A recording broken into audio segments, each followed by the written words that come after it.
How the fuck's it going, everyone?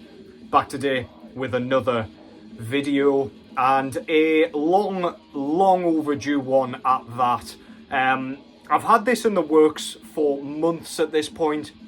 I think this band, or at least one of the band members, who I will kind of mention in a second, hit me up about this review probably in November time-ish, around when the actual EP dropped. And I said I would review it quite happily because, like, I'd heard the album, but it's just kept getting pushed back. It's been on the back burner for fucking ages. I've barely been finding time to even do collection updates recently. So yeah, I've just had no time whatsoever. However, I've been listening to this goddamn thing an awful lot since it dropped. So yeah, I've had plenty of time to at least think about it, stew over it, and kind of conglomerate my thoughts, as it were. So yeah, this is going to be a review of the newest EP by UK-based death metal band Malediction, entitled The Soil Throne. So this came out in November 2023. I've been excited to talk about this one for ages, and yeah, looking forward to it. Just a quick one, I did actually just put a community post up not too long before filming this.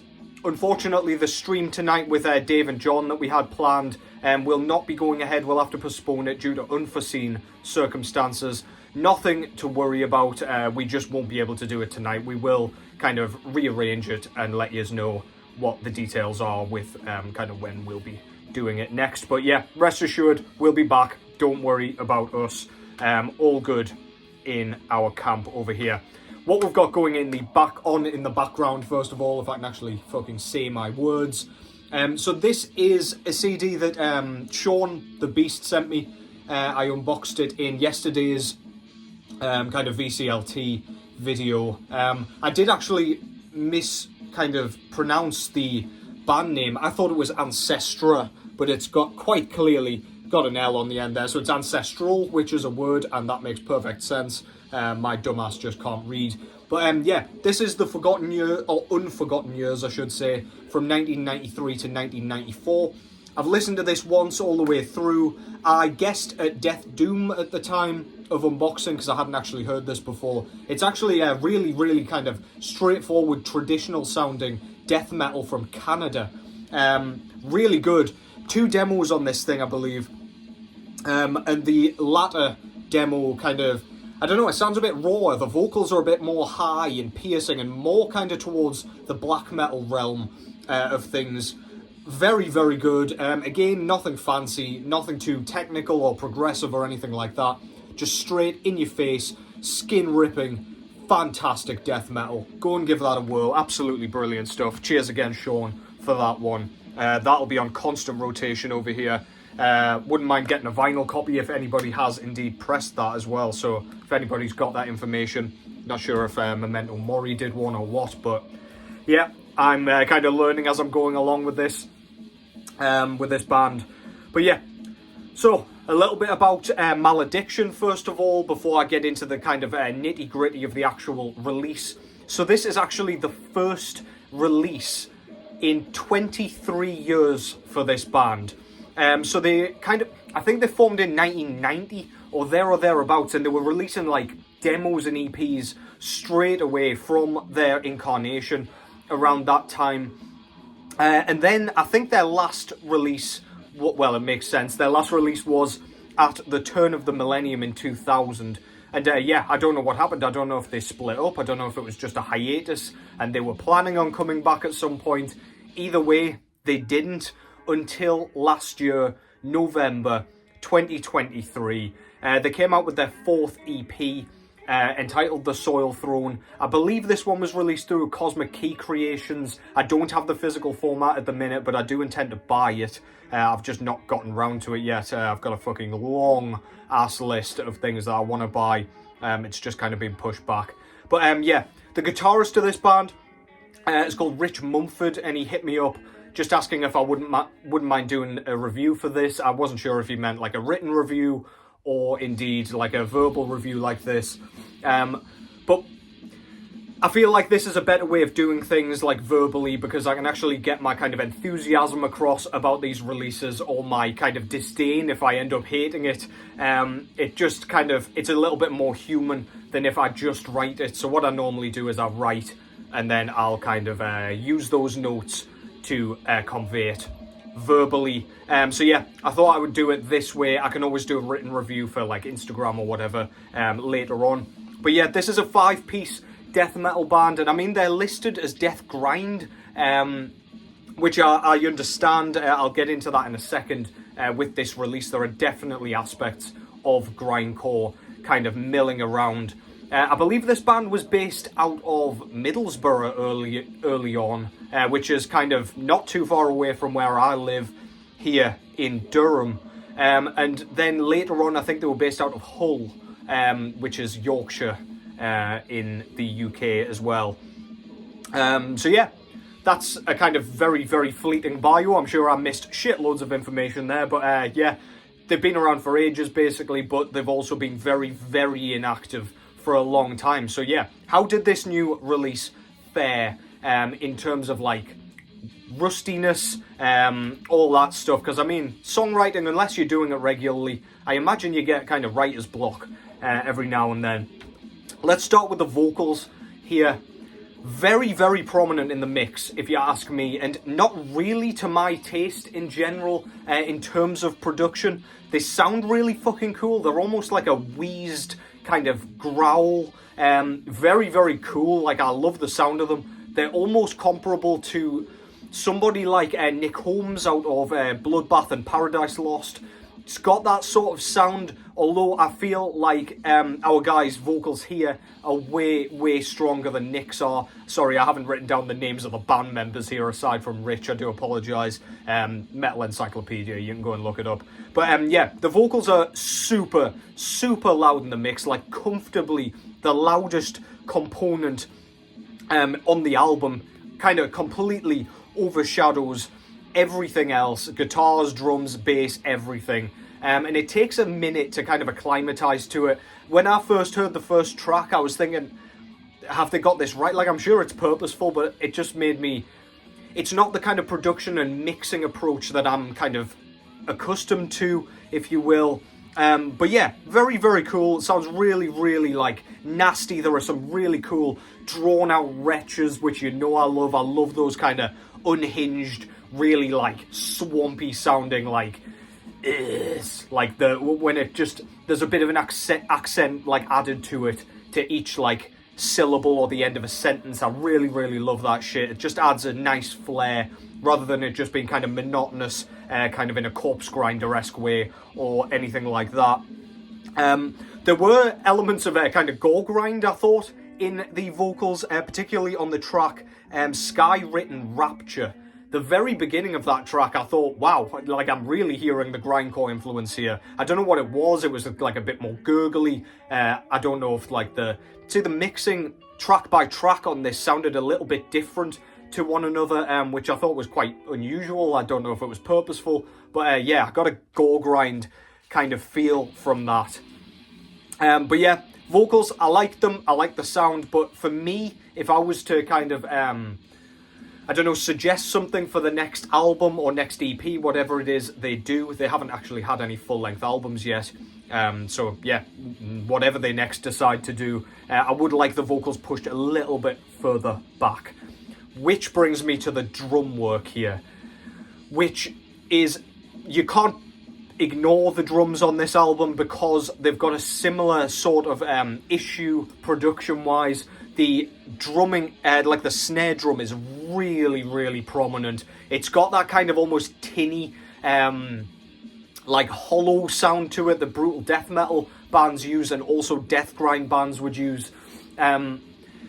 For my liking, like with the blast beats especially, again, I'd like things pushed back a little bit in the mix, mainly because I think there's some charm to what you can't hear, like the implication of like bass kicks and things like that is sometimes like cooler and more effective than actually being able to hear them, if that makes sense. And that's coming from a raw black metal fan, so I mean, like, take it with a pinch of salt, I guess. I'm sure it was purposeful. I don't think they've like fucked the production by any means, just for my tastes, and it's like, it's an observation that you can come up with yourself. It's very, very obvious. However, the drum work itself is splendid. Really fucking good. Very diverse. Very powerful. Very effective for what they're trying to achieve. Very traditional at times. Especially in the ride bell work. It's like every other note is ride bell. And it's just, yeah, it's done in a very like jazz kind of way. It's not by any means jazzy in like a arrangement sense. It's just like, I don't know, traditionally played. It sounds really fucking cool. It's really crisp, really, really like enjoyable, and it's very clean. Like the blast beats are perfect. It's just, again, the production for me, I would just like a little bit more subtlety, I guess, a little bit more modesty, but the playing itself's fucking splendid. Similar to the vocals sound awesome. Just maybe push it back a little bit, for me anyway.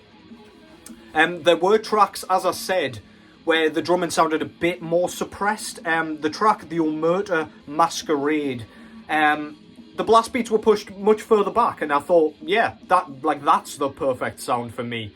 I don't know if that was just like to my ears, because I'm listening through headphones normally when I'm kind of doing reviews, or at least like preparing for reviews. Yeah, to me they just sounded a little bit more modest, a little bit less kind of pushed to the forefront, which I really enjoyed. As I say, the mixing and production sounded a little bit like erratic as you went through the album, and not necessarily in a negative way, just, I don't know, I kind of noticed it. But again, that might be me talking completely out my arse. There's an absolute flurry of like crash cymbal sounds, China cymbal. There's loads of shit going on that I really like. It's like you're getting your crash sounds where they should be, but just, it's like a variation of different sounds. Like they're doing the same job, but it's not the same sound every time. It sounds really fucking cool. It's attention to detail that I love with drumming. It's just added accentuation for the kind of transitions and kind of the ends of bars and things. Really, really cool. Guitar-wise, I found the guitar work really enjoyable.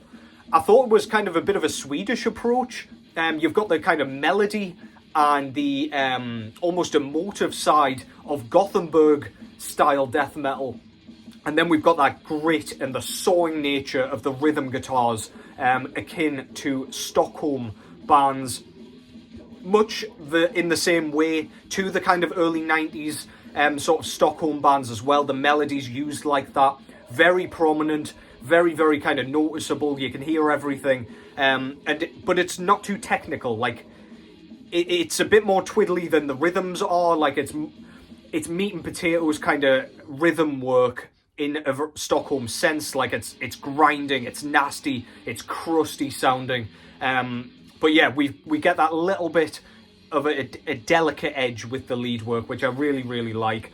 Very, very effective. No noodling, no bullshit. And yeah, you can't go wrong with it. It's brilliant all the way through. Again, I just think the guitars should be a bit kind of more noticeable than like the drum work and the vocal work. But that's just to my tastes, I guess. When you're really listening for the riffing, it's just a fantastic time. Which brings me finally to the bass work. When the mid-pace sections would kind of creep in, there's a lot of like thrashy drumming and things. There's not like loads of blast beats or anything like that. When I think of death grind, I think of like absolutely blistering, in your face, non-stop. But we don't get that here. During mid-pace sections, we get a lot of the bass work kind of poking through the mix, which I really love. And the bass work's not like overly distorted. It's obviously detuned, but yeah, you can hear every groove, every note, everything that's played you can hear, and nothing's like wasted. Nothing kind of gets muddled in the background of the slower sections. During the kind of faster sections, though, I didn't really hear the bass work. It's really tough to kind of isolate it, which can be the case with a lot of death metal. I'm very, very aware. So it's not a criticism by any means. I don't think the bass needs to be like louder or anything. I think you can hear it when you need to, and it's very, very good. Very, very effective. Yeah, no complaints with that. that suggests there were complaints earlier, mind, but I think it's just my taste. All of this, as I say, is stuff that you will notice, and I mean, if you've got similar tastes to me, you might think, okay, I'll go in with a bit of a, like, I don't know, a bit of caution, I guess. But otherwise, would I recommend this fucking thing? Goddamn right would I. This is a brilliant return to form. The songwriting's exquisite, especially considering the layoff.